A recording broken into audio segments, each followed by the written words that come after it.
It's the Football History Rewind part number 46, and the 1921 football rules are still our subject as the offensive line before the snap. The rules in that day set the fundamentals for today's game. We have this story and more coming up in just a moment. This is the Pigskin Daily History Dispatch, a podcast that covers the anniversaries of American football events throughout history on a day-to-day basis. Your host, Darren Hayes, is podcasting from America's North Shore to bring you the memories of the gridiron, one day at a time.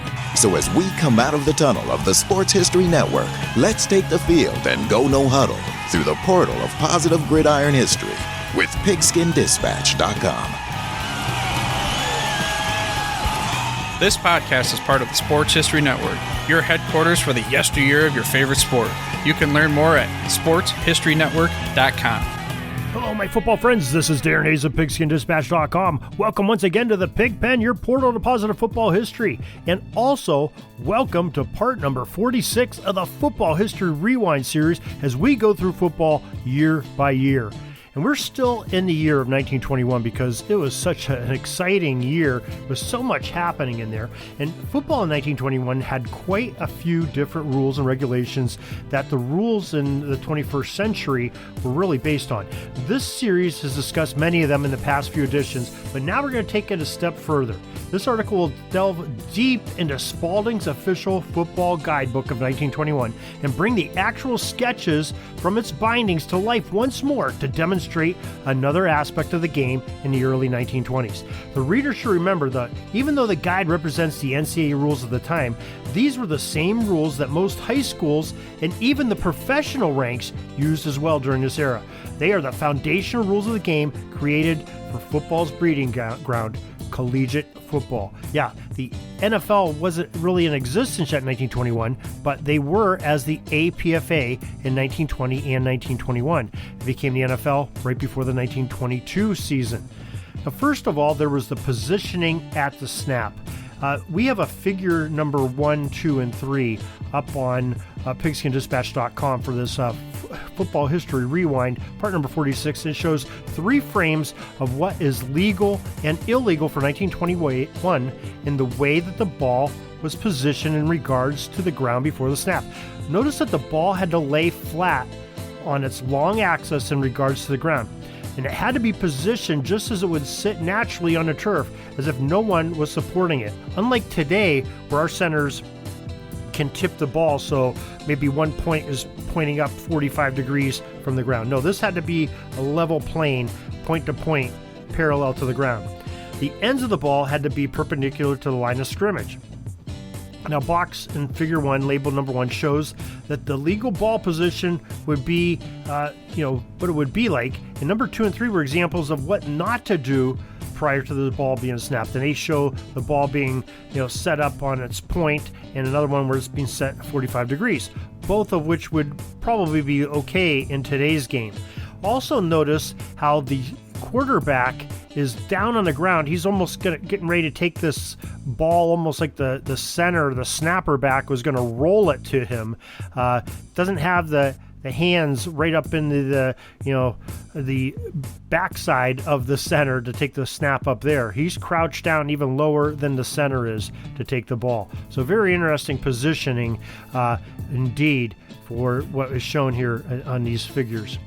Now, it's interesting to look at the sketches a little bit deeper for merely than for referencing the rule on ball positioning prior to snap, but also get a glimpse into the past. The first thing a modern football person would notice is the gear of the players of that era. This aspect of the sketches should not be a surprise to anyone who reads this series or the ones written prior, because it's fairly common knowledge that, for instance, the players did not wear helmets of any type in football in 1921.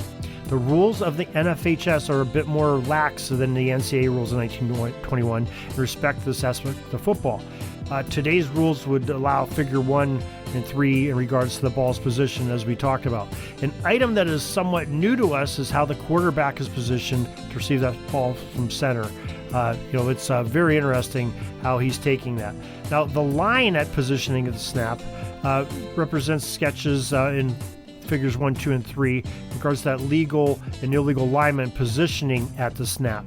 The rules back then said illegal position of a player supposed to be on the line of scrimmage. The player in the foreground may be said to have both hands or 1 foot and the opposite hand up to or within 1 foot of the line of scrimmage, but he has taken a position that will enable him to more rapidly get into interference, and it's therefore violating the spirit of the rule. So they did not want to have that interference, and blocking was sort of not blocking like it is today. The players on each side of the snapper may lock legs with the snapper, but any other A lineman must have each foot outside the closest foot of the player next to him at the snap. So they had interlocked legs on the line of scrimmage, and they had to face their opponent's goal line with the shoulders approximately parallel to their head and feet, breaking the imaginary plane drawn to the line of scrimmage at the waist of snapper. Now, the wording of 1921's rules and those common to this era may be a little bit different, but the basic rules of how lineman is to properly set himself and remain the same over the span of 8 to 10 decades with each rule book that was written. This has shown what is illegal and what is legal in 1921, and basically they're illegal today. So really the rules have not changed much, but the players and what they look like in the gear that they're wearing and the strategies are so much different. So this is just another example of how the more things change, the more they stay the same. But 1921 really adopted some really fundamental basic rules that we use in today's game of gridiron football in America. So thank you for joining us for this little bit of history. Tune back tomorrow for some more great history as we talk about it each and every day here on the Pigskin Dispatch. Till tomorrow, everybody, have a great gridiron day. We're taking a peek over at the chains and the down marker. It's 4th and long. We're going to have to punt the ball and get on out of here, but we'll have another series tomorrow for your football history headlines, so be sure to tune in. We invite you to check out our website, pigskindispatch.com, not only to see the daily football history, but to experience positive football with our many articles on the good people of the game, as well as our own football comic strip, Cleat Marks Comics. Pigskindispatch.com is also on social media outlets, Facebook, Twitter, Instagram, and don't forget the Pigskin Dispatch YouTube channel to get all of your positive football news and history. Special thanks to the talents of Mike and Gene Monroe, as well as Jason Neff for letting us use their music during our podcast. Pigskindispatch.com is a proud affiliate of the Sports History Network, the headquarters of sports yesteryear.